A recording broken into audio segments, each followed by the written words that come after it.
When something huge goes down behind the scenes in WWE, they commonly ignore it and pretend it never happened. However, from time to time, WWE will openly address whatever is happening behind the scenes. This is rare, but when it happens, it becomes incredibly newsworthy. In this video, we'll look at 10 times WWE addressed a major controversy. From CM Punk's walkout to Brock Lesnar's leaving, these moments shook the wrestling world. So, subscribe, hit that notification bell for daily wrestling videos, and follow us on Facebook for exclusive leads. Let's get started. Number 10, CM Punk's walkout after the 2014 Royal Rumble. CM Punk walked out of WWE. Punk was frustrated with every aspect of WWE and wanted out. This threw a wrench in WWE's WrestleMania plans, as Punk was set to face Triple H in one of the biggest matches on the entire card. WWE, for a few weeks, ignored Punk's walkout, but on the March 3, 2014, edition of Raw, WWE felt like now was the perfect time to address Punk's absence. Raw started with CM Punk's theme song playing, but this wasn't Punk, it was his former manager, Paul Heyman. Heyman would smartly mention Punk's issues with WWE management before referencing how Punk's downward spiral started when he lost to The Undertaker at WrestleMania 29. This was an ingenious way for WWE to reference Punk's departure, but it also shifted focus and began the build to Undertaker vs. Brock Lesnar at WrestleMania 30. Number 9, Bret Hart's absence. Bret Hart's absence at WrestleMania 22 and Bret Hart returning to WWE in 2006 was a huge deal. Hart agreed to be inducted into the WWE Hall of Fame, but the former WWE champion still had a lot of reservations about WWE, specifically Vince McMahon. It's tradition for the Hall of Fame inductees to make a brief appearance on the stage at WrestleMania every year, and in 2006, Hart said no.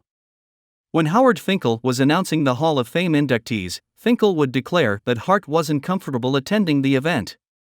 While this was disappointing, it was appreciated that WWE mentioned Hart's absence.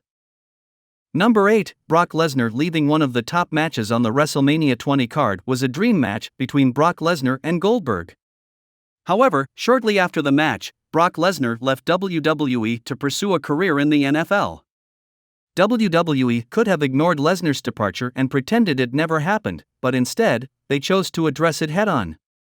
On Raw's March 8, 2004 edition, Vince McMahon announced that Lesnar had left the company. Number 7, Dean Ambrose's WWE departure in 2019. The announcement of Ambrose's departure was unprecedented, as it is uncommon for WWE to make it common knowledge when a top star is leaving the company. Fans immediately thought this was a work, but it was completely legitimate. WWE's logic behind the move was that they wanted to market the fact that one of their top stars was leaving, so every appearance that Ambrose made would seem like a big deal. They also reformed the Shield and marketed specific events based on the last times fans could see the Shield compete as a complete trio. Number 6, the terrible Battleground 2014 reaction. Battleground 2014 was a lackluster pay-per-view that featured nothing meaningful or substantial on the show. WWE received a ton of criticism for how the show was booked, and in a rare move, they addressed these criticisms during a Triple H lead promo on Raw the next night. The game would openly mock fans, referencing how they tweet their displeasure when they don't like the product and how fans threaten to stop watching, even though they will continue to watch the WWE product no matter what. This was a unique way to handle the poor reception of a WWE pay-per-view and could have addressed the poor pay-per-view feedback behind the scenes rather than openly mocking the audience. Number 5, we have low ratings addressed. WWE is traditionally reluctant to mention low ratings on their shows, but in 2018 they decided to make an entire storyline out of it. Baron Corbin, the authority figure on Raw at the time, would be ridiculed by the McMahon family for the low ratings on the show. Corbin would be blamed for the product and why many fans disliked it. This was a bizarre way for WWE to address the low ratings. The weirdest thing was that it was still the same people running the show behind the scenes, so everything would stay the same. WWE wanted to avoid any responsibility for the low ratings. They believed that placing the blame solely on one character would shift any fingers being pointed their way. It was a daring approach.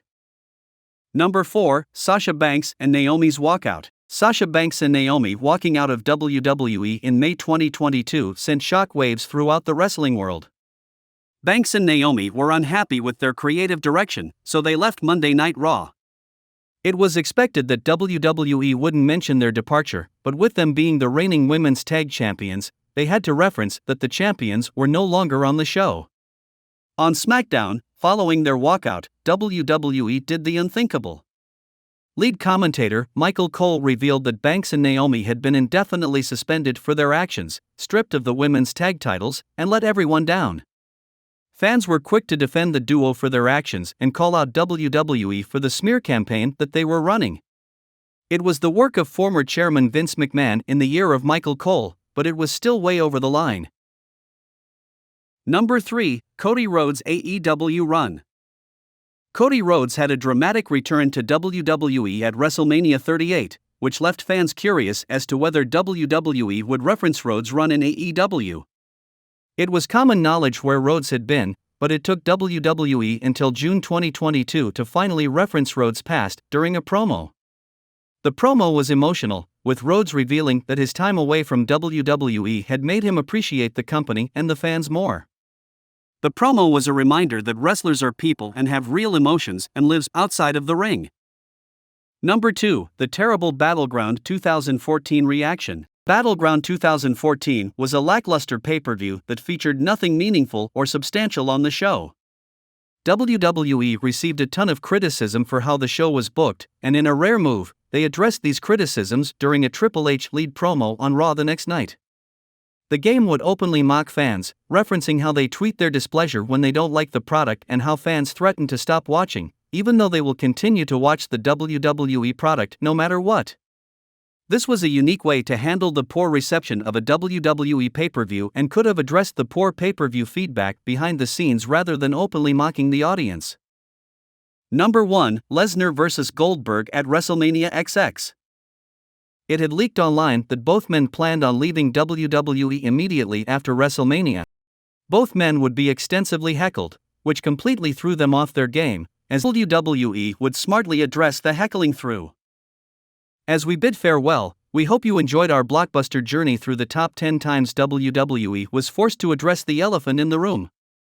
From Stone Cold Steve Austin to the Montreal Screwjob, WWE has always kept fans on their toes. Remember, it's not just about addressing these elephants in the room.